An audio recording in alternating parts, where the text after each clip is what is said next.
Hello, I'm Danita, and today I'm going to share three lessons I wish I knew 10 years back about financial independence. Now, my intention with this video is to widen your perspective. We all have different assumptions and we all have different type of thinking when it comes to making money, saving money, investing, and all of that. That's why with this video I hope that if my younger self, this I'm making this video for my younger self, so that maybe this video can at least help one person understand a different perspective and benefit from this newfound knowledge. So with that, let's get started. So the first lesson I wish I knew about financial independence is it doesn't matter how much money you make. Now, I'll tell you this from personal experience that I always used to think that once I earn this amount, I'll save. So, first, I started working with first in a part time, all right, from home. And I was writing. I'm a writer. So, I was doing content writing for a person and I was doing that from home. So I was earning 5,000 that time. Now, I always thought that, okay, now 5,000 is like peanuts. When I make something more, I will save that time. Then my next salary was 30,000. I thought when I earn 30,000, like when I was earning 5,000, I thought when I earn 10, I'll definitely save. Then through freelancing, I was also doing freelancing side by side. So for people who don't know, I'm a freelance copywriter. And so then I was doing this freelancing side by side with that part-time. And I thought that when I'll make something more than 5, I'll save the rest chunk. So there were months when I made 10, I still didn't save a rupee. There were months I made 15, I didn't still save anything. Then I started with a job, and in that job I made 30,000. At that time I thought, okay, 15,000 will be my fixed expenses and everything above 15,000 I will save. Call it me being over optimistic, call it me being not being planned. But what happened, once I received my paycheck, once I received that 30,000 in hand, I could not save. I could not save a single penny. And when the amount I earned increased, my expenses also started increasing. I started splurging on different things. And that's when I realized that it doesn't matter how much you earn. Even if you earn 2,000 rupees today, you can still make it a point to save 200 rupees per month. And that will still be 10% of what you earn. You can still save that much. So, let me give you a quick exercise. I had enrolled in a financial literacy course. There, my mentor asked me 3 questions that changed my perception. And those 3 questions, the answer to those 3 questions was very uncomfortable. And I didn't want to face the reality. So, the 3 questions, I have written this down here. You can pause this video and try to answer this for yourself. When you answer these 3 questions, it will make you more aware of what is going on with your finances, because we get so much caught up in our day-to-day grind, in our work, in our family responsibilities and all of that. Managing money takes a back seat, and managing money is something you and I should do regularly.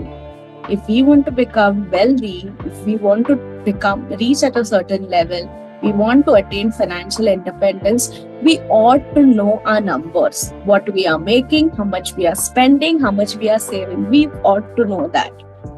All right. So what are the 3 questions my mentor asked me? How many years have you been working for? for easy calculation, we've just assumed this figure, all right? So 10. Okay. And how much money did you make yearly? Now, obviously, this yearly you must have, in that 10-year span, your first 2 years must have been you might be making 5,000. The next year you might have made more and all of that, right? So you do that math and just take an average of what you've been making for those 10 years. Like taking a yearly average also works. So 1 year you're probably making 2 lakhs yearly. The second year you're making 3 lakhs. So just calculate all of that amount, and then you'll get what you're making for 10 years. Like how much money you've made by now. How much money you've made. 1 minute. How much money did you make till now? All right. This will give you this question will tell you the exact money you have made till now. So going on with our imaginary example, for 10 years, assuming you made 5 lakhs per annum, then you multiply 10 by 5 lakh and you get 50 lakhs. Right. Now, the next interesting question, how much money have you saved till now? Now, for this answer, what you could do is you could calculate all the money you have in your bank, in your FD, in your, I don't know, anywhere, your pension funds, mutual funds, SIP, stock, assets, all of that. All right. And you calculate that. Now, assuming we have this assumption that people should save at least 10% of what they make, right? That's a good enough amount for saving. So assuming you made 50 lakhs till date, you should have at least had 5 lakhs till now. So this figure calculated, and what happens usually is this figure is, in most cases, it's not reality. Like your ideal figure should have been this, but what happens is people barely have 50,000 in their bank account. So this figure is far from reality. So just calculate this, and this lesson will help you understand if you are doing the same mistake, if you are postponing savings, or if you are actually good at savings. These three small questions will give you an insight into your finances. All right. So doesn't matter how much you earn. What matters is how much you save. Even if you're earning 2,000 today, you can still save 200 rupees. You don't need to be very, tech savvy or very smart at investing. You don't need to know the trending stocks, none of that. When saving, you can even put that as old school as putting that money in a piggy bank. That also works. That is also savings. I remember when I was small, my parents used to give me these piggy banks. First, they were these clay pots, right? Those things. And once they were filled, we would break them and then we would start counting. But that gave us an early habit of saving. So you can still go back to that old practice of putting money in your piggy bank. That itself can teach you how to save. So doesn't matter how much you earn. What matters is how much you save. A person earning 30,000, if that person, there are two persons. One is earning 30,000 and saving 0. The other is earning 20,000 and saving 10. Who do you think will end up more financially independent? The second one. Because even with a smaller salary, even with making 20,000, that person is still managing to save 10,000. So it doesn't matter how much you earn, but it matters how much you save. So don't wait for that next level, that I'll start saving when I earn XYZ. No, you won't. Start saving from now. Even with 1,000 salary, you can still save 100 rupees. What matters is that you save. The amount, how much you save doesn't matter. The fact that you save matters. All right. With that, let's move on to lesson number 2. You don't need a big corpus to be financially independent. Now, this lesson I have learned from my life coach. So prior to this, when I was working with my financial literacy coach, with my mentor, what I had assumed was that I need to reach this certain figure to be able to be financially independent. What he told me was that he gave me the classic calculation. How old are you? How old are you? How much you are going to live? How much long will you live? Your monthly expenses and how much you have saved to be financially independent. He gave me this, right? He told me to calculate this. He told me that how old are you now? How long you have to live? And what is your current monthly expenses? So current monthly expenses multiplied by the rate of inflation into how long would you need, how long will you live? Suppose you live for 30, 40 more years. So into 40. So this is this big figure that you need to save. And when you reach this big magical figure, so what he told me was, when you reach this big magical figure, we did this calculation, right? And he told me that when you reach this big magical figure, when you make this much corpus, then you don't have to work a single day in your life. Then you are financially independent. Now, for a long time, for almost 6 months, I lived with that. All right. I lived with that perception that I am not financially independent yet. And financial independence, what happened was, when I saw that big figure I have to save, it was a shock. And instead of motivating me to pursue financial independence, that figure in fact demotivated me. I was so shocked looking at that number that I thought, this is way out of reach. So why even try? And I thought that this is it. I'm going to end up, I will always be this poor person, because I am not financially independent, and I'll always be this poor person, and I'll live this is life. And then when I worked with my life coach, I learned something different. I learned that to be financially independent, it doesn't mean that you have to attain a big corpus. It's not that. Being financially independent has a different definition. If you can take care of all your expenses, your light bill, your house rent, you can put petrol or diesel in your car, and you can take care of your daily expenses, like buy food, groceries, and maybe occasionally go out to a hotel, and not if you can take care of all those little things, take your wife or husband or kids for shopping, and buy yourself shoes, and go to theater, or maybe go to the park, eat ice cream. All these tiny things, if you can take care of all these things in your current income without any worry, that means you are financially independent. All right, simple. Now, his definition of financial independence was completely different from the definition of my wealth coach.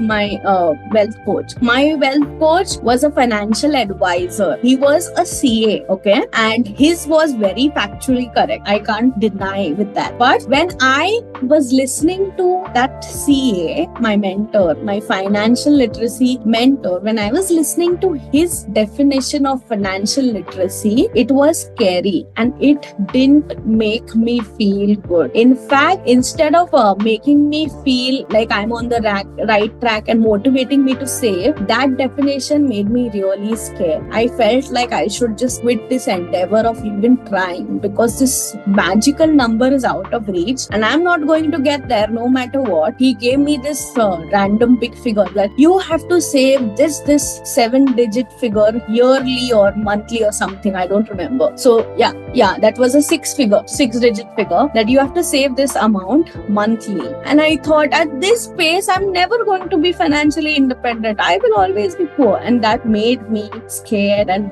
demotivated. But when I heard this different definition, that you don't need a big corpus to be financially independent. If in your current income, you can take care of all your expenses, that means you're financially independent. This definition was liberating. I was like, hallelujah, I can do it. I am actually rich. Who knew? I got that feeling and I started feeling rich.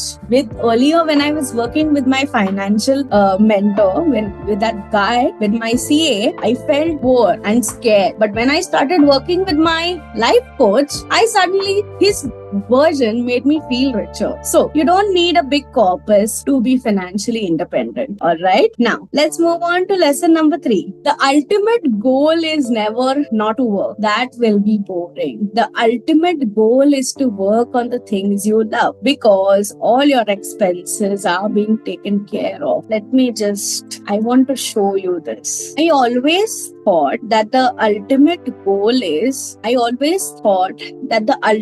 goal of being financially independent is never having to work a single day. But this definition by itself is wrong, because if you don't have to work a single day in your life, like currently you are working, all right, assuming someday you hit, like maybe tomorrow you get a jackpot and all that whatever you have, that money takes care of the rest 10 years of your life's expenses, assuming that you got that jackpot and the next 10 years of your life expenses are sorted, all right, and now you don't have to work for a single day in your life. You tell me, hand on heart, would not working for 10 years, not doing anything with your time, sitting idle, would that make you happy? If you're like me, that answer is no. Because if you're just sitting 1 day, 2 days, 3 days, it's fun. But that holiday life, that picture which people paint, in reality, if we live that life for even not 10 years, even 1 month, we will be bored and we'll start